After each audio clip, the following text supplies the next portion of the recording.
Hello नमस्कार good morning आर्य study take में आप सभी को स्वागत है।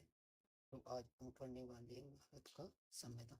ठीक, भारत के संविधान में आज अपन टॉपिक पढ़ेंगे मौलिक कर्तव्य। कौन कौन से पढ़ने वाले? मौलिक मौलिक कर्तव्य कब जोड़े गए थे? भारत में संविधान कब लागू हुआ था? अनुच्छेद 148 का संबंध किससे है? वादियों का अंत किस अनुच्छेद में किया गया है? ठीक है, आज अपन चार टॉपिक पढ़ने वाले। तो वीडियो स्टार्ट करते हैं। ठीक है, मौलिक कर्तव्य। ठीक, मौलिक कर्तव्य को कब जोड़ा गया था? ये जोड़ा गया था अपना 1976 में 42वें संवैधानिक संशोधन द्वारा मौलिक कर्तव्य को जोड़ा गया है। ठीक, मौलिक कर्तव्य को स्वर्ण सिंह समिति की सिफारिश पर संविधान में शामिल किया गया है। मौलिक कर्तव्य को किस समिति की सिफारिश पर शामिल किया गया? ये है अपनी स्वर्ण सिंह समिति। ठीक है,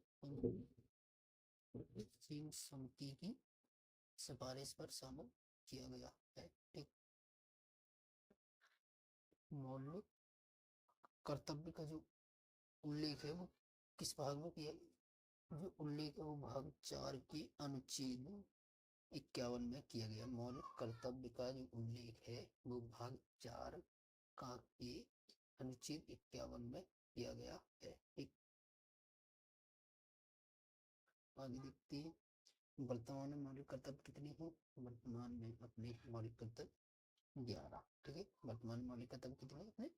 11। ठीक, अब देखते हैं राज्य की नीति निर्देशक तत्व। इसका जो वर्णन है वो भाग 4 के अनुच्छेद 36 से 51 में किया गया है। ठीक है, अनुच्छेद 36 से 51 में किया गया है। समझ में इसे आयरलैंड के संविधान से लिया गया है। जो राज्य की नीति निर्देशक तत्व है वो आयरलैंड के संविधान से लिया गया है। इसका मुख्य उद्देश्य है भारत में आर्थिक और सामाजिक लोकतंत्र की स्थापना करना। ठीक है, ओके। इसका मुख्य उद्देश्य क्या है? भारत में आर्थिक और सामाजिक लोकतंत्र की स्थापना करना। ठीक है, अब आगे देखते हैं भारतीय संविधान में उद्देशिका में 42वें संविधान संशोधन द्वारा 1976 में 3 शब्द जोड़े गए थे।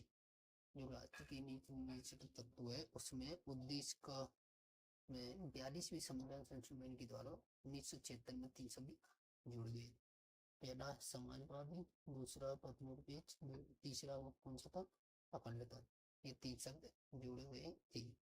ठीक है, अब संविधान सभा की जो पहली बैठक हुई थी वो 9 दिसंबर 1940 को नई दिल्ली में हुई थी। संविधान सभा की पहली बैठक 9 दिसंबर 1940 में हुई थी। ठीक है, 1892 का जो परिषद अधिनियम था उसके द्वारा अप्रत्यक्ष चुनाव प्रणाली की शुरुआत हुई थी।